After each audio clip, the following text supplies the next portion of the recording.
मैं विश्राम सिंह आप लोग के सामने आज के आपके YouTube चैनल टारगेट विद विश्राम सिंह में स्वागत है। और आज हम पढ़ेंगे करंट अफेयर्स और बीपीएससी करंट अफेयर्स से संबंधित। आइए, बीपीएससी करंट अफेयर्स मई 2023 और ये क्लास 2 होगा मई महीने का। और एनडीएसएससी रेलवे यूपीपीसीएस से संबंधित जो भी गवर्नमेंट एग्जाम है ना, वहाँ आपको इससे सवाल पूछा जा सकता है। और हम आपको बता दें कि करंट के साथ साथ स्टैटिक जीके भी बताने की कोशिश करते हैं। तो आइए पहला सवाल दोस्त बात कर लेते हैं कि विश्व प्रेस स्वतंत्रता सूचकांक 2023, विश्व प्रेस स्वतंत्रता सूचकांक 2023 में कौन सा देश शीर्ष पर रहा है? तो ये है नॉर्वे। नॉर्वे की राजधानी ओस्लो। ये नॉर्वे जो है ना हमेशा शीर्ष पर रहता है। नॉर्वे के बाद हो गया डेनमार्क। ये सब खुशहाली का हो, विश्व प्रेस स्वतंत्रता का हो, ये हमेशा टॉप पर रहते हैं। और दोस्तों आपको बता दें कि अभी हाल ही में जो रिपोर्ट आई है 2023 का, 180 देशों का लिस्ट जारी किया गया है, जिसमें हमारा भारत का जो स्थिति है बहुत दयनीय है। और 180 में 161वें स्थान पर भारत को रखा गया है। और दोस्त आपको बता दें कि हमारे भारत से अच्छा पड़ोसी देश को बताया गया है, जो पाकिस्तान का हालात अभी देखने वाले हैं। 197 नंबर पे है। पिछले बार ये 150 पर था, लेकिन अभी पिछले बार 157 पर था, लेकिन अभी इसको 2023 में 150 पर रखा गया है। और दोस्त आपको बता दें कि भारत 2022 में अगर बात करें कि विश्व प्रेस स्वतंत्रता सूचकांक में भारत 2022 में कितने नंबर पर था, तो 150 पर था। लेकिन अभी 2023 की बात करें तो ये 161 पर पहुंच गया। तो हालात थोड़ा गड़बड़ हो गया है। और ये जारी कौन करता है? तो रिपोर्ट्स विदाउट बॉर्डर्स द्वारा इसको जारी किया जाता है। इसे वैश्विक मीडिया का प्रहरी माना जाता है। और मीडिया को कितना स्वतंत्र है आपके देश में सवाल पूछने के लिए, मीडिया की स्वतंत्रता की रक्षा करना, इसका दायित्व है विश्व रिपोर्ट्स विदाउट बॉर्डर्स का। तो दोस्तों हम आपको बता दें कि भारत की अगर 2021 की बात करें तो ये 142वीं थी, लेकिन ये लगातार अपना क्रम बढ़ते जा रहा है। इसका स्थिति दिखाया है कि बहुत दयनीय हो गया है। और आपको बता दें कि रिपोर्ट्स विदाउट बॉर्डर्स का जो हेडक्वार्टर है पेरिस में, फ्रांस में है। तो ये चीज आप याद रखिएगा। और दूसरा सवाल दोस्त बात करते कि हाल ही में दुनिया में सबसे ज्यादा कमाई करने वाले खिलाड़ी कौन है? तो ये है क्रिस्टियानो रोनाल्डो। ये है फुटबॉलर खिलाड़ी है। और आपको दोस्त बता दें कि क्रिस्टियानो रोनाल्डो का जो 136 मिलियन डॉलर का इनके पास संपत्ति है। ये दुनिया में सबसे ज्यादा कमाई करने वाला खिलाड़ी है। और इनके बाद लियोन मेसी है जो 130 मिलियन के हैं, अर्जेंटीना के रहने वाले हैं। इनके ही अगुवाई में फीफा वर्ल्ड कप को जीता गया था अर्जेंटीना के द्वारा। तो ये चीज आप याद रखिएगा। और तीसरा दोस्त बात कर लेते हैं कि बंगाल के खाड़ी में उठने वाली चक्रवाती तूफान साइक्लोन मोच का नाम किसने दिया है? तो ये है यमन के द्वारा साइक्लोन मोच का नाम दिया गया। अभी हाल ही में बंगाल के खाड़ी में कुछ चक्रवात उठ गए थे और उस चक्रवात का जो नाम है साइक्लोन मोचा, ये यमन द्वारा दिया गया है। और दोस्त आपको बता दें कि अभी जो भी नाम दिए जाते हैं ना, जो भी इंपॉर्टेंट नाम होते हैं, ये बहुत इंपॉर्टेंट होते हैं। क्यों होते हैं? तो दोस्त हम आपको बता दें कि अभी हाल ही में भारत आईएमडी द्वारा, इंडियन मेट्रोलॉजी डिपार्टमेंट द्वारा, इसका जो हेडक्वार्टर है नई दिल्ली में है। और भारत 7 से 9 मई तक पूर्वी तट से टकराने के लिए संकेत जताई थी कि वहां पर यह नाम लाल सागर पर स्थित। और जो इन्होंने नाम जो रखा है ना साइक्लोन मोचा, ये किसके आधार पर है? यमन द्वारा। तो दोस्त आपको बता दें कि लाल सागर तट पर स्थित यमनी शहर मोचा के नाम पर इस चक्रवाती तूफान का नाम रखा गया है। और यमन की दोस्त बात करें तो कैपिटल सना है। और उड़ीसा की जो सरकार है इस चक्रवात को आने से पहले ही अलर्ट जारी कर दिया था कि लोग अपना सावधान रहे।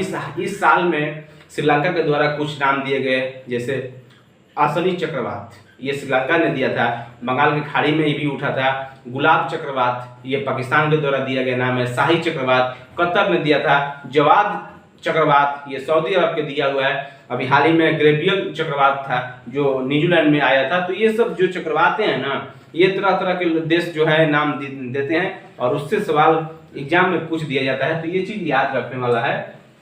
और चौथा दोस्त बात कर लेते हैं कि पूर्वोत्तर के किस राज्य में एसटी विवाद की वजह से, पूर्वोत्तर के किस राज्य में, नॉर्थ ईस्ट के किस राज्य में अनुसूचित जनजाति विवाद की वजह से बड़े पैमाने पर दंगे भड़क गए थे, जो मिजोरम जल रहा था। और ये किस राज्य में है पूर्वोत्तर के? तो ये है मिजोरम। दोस्त आपको बता दें कि ये मजरा था क्या, ये असली विवाद का वजह क्या था, ये असली ओरिजिन पॉइंट कहाँ था कि मिजोरम को जलना पड़ गया इस एसटी विवाद के चक्कर में, अनुसूचित जनजाति के चक्कर में।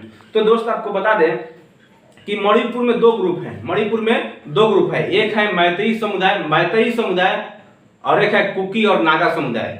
मैतेई समुदाय क्या है कि ये बहुसंख्यक है, 50% प्लस है, लेकिन वो जो कुकी और नागा समुदाय है ना, ये 42% 40% के लगभग में है। और दोस्त आपको बता दें कि जो कुकी और नागा समुदाय है ये एसटी में आते हैं। और माजरा क्या है कि मैतेई समुदाय भी एसटी का दर्जा चाहते थे कि हमको भी एसटी का दर्जा दिया जाए, और कुकी और नागा क्या चाहते थे कि इनको एसटी का दर्जा न दिया जाए, और वो चाहते थे कि हमको दिया जाए मैतेई। मेन विवाद यही है, मेन ओरिजिन पॉइंट यही है कि जो भी विवाद है इसी वजह से मिजोरम को जलना पड़ गया। और दोस्त आपको बता दें कि इसके खिलाफ में है, इसको शांत करने के लिए वहां पर आर्मी को तैनात किया गया। सारा विवाद इसी बात को लेकर था कि एसटी उस जाति को न मिले, केवल हमको ही मिले। भैया जब तुमको मिल ही गया है तो दूसरे को मिले या न मिले ये तुम डिसाइड नहीं कर सकते, वहां की सरकारें डिसाइड करेगी ना कि सरकार किसको देगी किसको नहीं देगी। आपको मिला है ना, आप बचा के रखिए, अब दूसरे को मिले या न मिले ये आप डिसाइड नहीं कर सकते हैं। तो ये सब जो सवालें थी, सारा विवाद इसी को लेकर था। और दोस्त आपको बता दें कि मीराबाई चानू जो वेट लिफ्टिंग थी मणिपुर की रहने वाली है।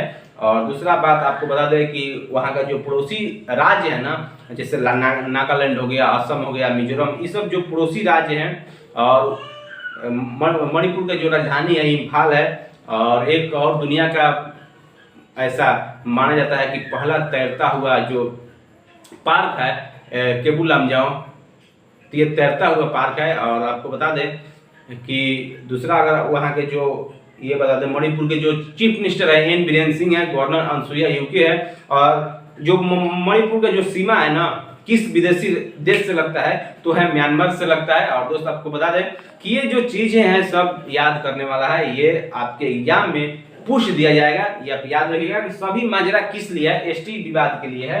और पांचवा दोस्त सवाल का बात करते हैं कि भारत का पहला ओडीएफ प्लस, ये याद रखिएगा, ओडीएफ प्लस जिला कौन बना है, तो ये है वायनाड। और वायनाड केरल राज्य में, केरल का ये एक जिला है।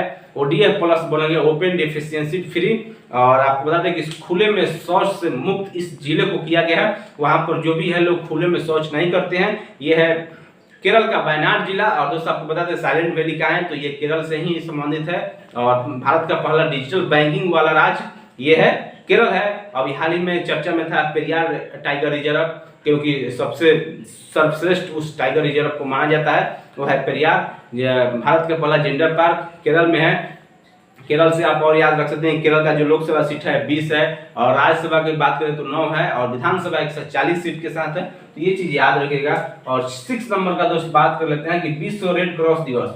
विश्व रेड क्रॉस दिवस कब मनाया जाता है, तो ये 8 मई को मनाया जाता है। वर्ल्ड रेड क्रॉस दिवस ये 8 मई को मनाया जाता है। क्यों मनाया जाता है दोस्त, तो दोस्त आपको बता दें कि इस साल का जो थीम है ना रेड क्रॉस का, हम जो भी करते हैं ना वो दिल से करते हैं। ये रेड क्रॉस का थीम है 2023 का कि हम जो भी करते हैं दिल से करते हैं। और आपको बता दें कि 8 मई को जो इंटरनेशनल कमेटी है ना ऑफ रेड क्रॉस के जो संस्थापक थे जीन हेनरी ड्यूनट साहब की जन्मदिन के शुभ अवसर पर इस रेड क्रॉस को मनाया जाता है 8 मई को। और आपको बता दें कि हेनरी डी ड्यूनट तो ये नोबेल पुरस्कार प्राप्त करता थे, और ये चीज आप याद रखिएगा। और 7वां नंबर का सवाल दोस्त बात कर लेते हैं कि हाल ही में इंडियन नेवी ने भारतीय नौसेना का सबसे पुराना लैंडिंग जहाज को सेवा मुक्त किया गया है। यह है आईएनएस मगर। आईएनएस मगर नाम है। और दोस्त आपको बता दें कि आज से 34 साल पहले इसको भारतीय सेना में शामिल किया गया था, और 34 साल से 36 साल के बाद सेवा देने के बाद इसको भारतीय नौसेना से मुक्त कर दिया गया। 16 नवंबर 1984 में इसको शामिल कर दिया गया था भारतीय नौसेना में। और अभी भारत के जो एडमिरल हैं, भारतीय नौसेना के जो एडमिरल हैं आर हरिकुमार जी हैं। और अभी हाल ही में आईएनएस विक्रांत है जो पूर्ण रूप से स्वदेशी निर्मित युद्धपोत हैं। और 4 दिसंबर को हम नौसेना दिवस मनाते हैं। और ये चीज आप याद रखिएगा, आईएनएस मगर भारतीय नौसेना द्वारा ही अभी ऑपरेशन कवरी को चलाया गया था, जो सूडान से लाए गए मजदूरों को भारत लाया गया था। और 8वां दोस्त सवाल बात कर लेते हैं कि किस राज्य सरकार ने डिज्नीलैंड के आधार पर रामालैंड बनाया गया, ये कौन बना सकता है। किसके पावर है, किसके दम है, ये यूपी के योगी आदित्यनाथ जी ही बना सकते हैं, दूसरे किसी के बस की बात नहीं है। कि डिज्नीलैंड के आधार पर रामालैंड, अयोध्या में रामालैंड बनेगा। डिज्नीलैंड क्या है कि आपको बता दें कि ये यूएसए में कैलिफोर्निया में एक जगह है डिज्नीलैंड, वहां पर विश्व से पर्यटन देखने के लिए उस मंदिर को आते हैं। उसी के आधार पर अयोध्या में आपको वैश्विक पर्यटन को आकर्षित करने के लिए डिज्नीलैंड के आधार पर रामालैंड बनाएगा आपका योगी आदित्यनाथ। और दोस्त आपको बता दें कि भारत में सबसे ज्यादा लोकसभा सीट 80 है और सबसे ज्यादा राज्यसभा की सीट भी बता दें तो 31 है। वहां का जो चीफ मिनिस्टर है योगी आदित्यनाथ जी, वहां के जो गवर्नर है आनंदीबेन पटेल जी। और योगी आदित्यनाथ के बारे में किसको पता नहीं है, ये सबको पता है। तो चलिए नेक्स्ट सवाल पर बात कर लेते हैं कि 9वां सवाल, ICC men's one day international team ranking में मई 2023 में याद रखिएगा भारत का रैंकिंग कितना है, तो ये तीसरा है। और आपको बता दें कि वनडे इंटरनेशनल में भारत का जो रैंकिंग बताया गया है ये तीसरा है। और दोस्त आपको बता दें कि आईसीसी की स्थापना जो हुआ था 1909 में दुबई में इसका हेडक्वार्टर है और इसका जो हेड है ग्रेग बर्कले जी है जो न्यूजीलैंड के हैं। तो ये चीज याद रखिएगा। और 10वां दोस्त बात करते हैं खेलो इंडिया यूनिवर्सिटी गेम का तीसरा सीजन कहाँ शुरू हुआ है, तो यह उत्तर प्रदेश। खेलो इंडिया यूनिवर्सिटी गेम का तीसरा सीजन जो शुरू हुआ है ये हुआ उत्तर प्रदेश में। उत्तर प्रदेश का जो चीफ मिनिस्टर है योगी आदित्यनाथ जी, वहाँ के कौन गवर्नर आनंदीबेन पटेल जी। लोकसभा सीट 80 है, राज्यसभा सीट कितना है, राज्यसभा सीट आपको 31 है। और विधानसभा की बात करें तो 403 है, वहीं विधान परिषद की बात करें तो 200 है। इतना चीज आप याद रखिएगा यूपी से। और नेक्स्ट वीडियो में मिलेंगे क्लास 3 में, तब तक जय हिंद जय भारत।